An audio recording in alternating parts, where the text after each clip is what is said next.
concept of Satan wanting individuals to stay poor is rooted in biblical teachings, where the enemy of God is often depicted as a force that seeks to destroy and deceive humanity. According to Scripture, Satan's primary objective is to lead people away from God's plan and purposes, and one of the most effective ways to accomplish this is by keeping them in a state of poverty and financial bondage.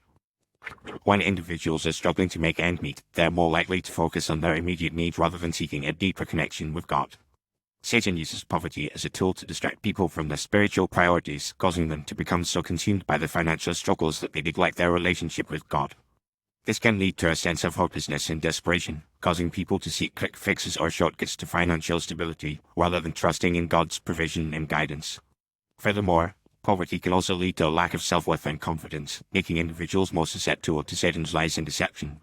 One of the primary ways Satan keeps people in poverty is by perpetuating a mindset of scarcity and lack. This can manifest in thoughts such as "I'll never have enough money," or "I'm not good enough to succeed."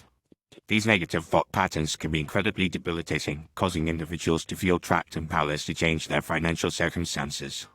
Satan also uses comparison and envy to keep people focused on what they don't have, rather than being grateful for what they do have. This can lead to a never-ending cycle of discontentment and dissatisfaction, causing individuals to constantly strive for more, rather than being content with what God has provided. In addition to perpetuating a mindset of scarcity and lack, Satan also uses debt and financial bondage to keep people in poverty.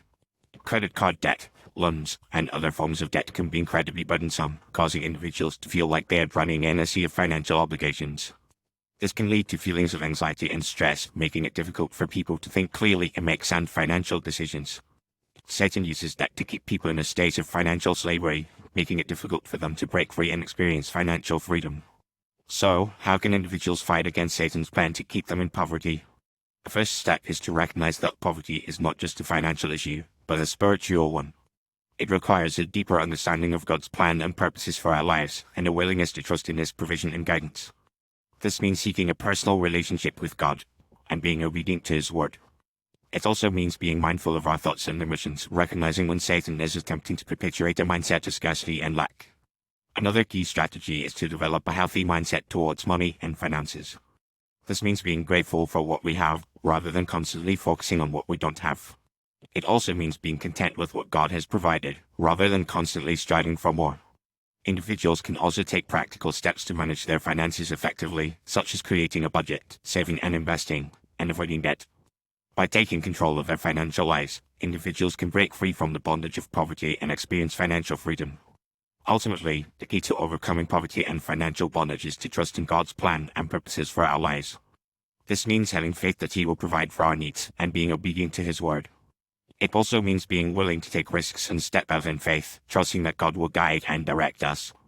By doing so, individuals can experience financial freedom and live a life that is not controlled by Satan's plan to keep them in poverty. Instead, they can live a life that is abundant and fulfilling, one that reflects God's plan and purposes for their lives.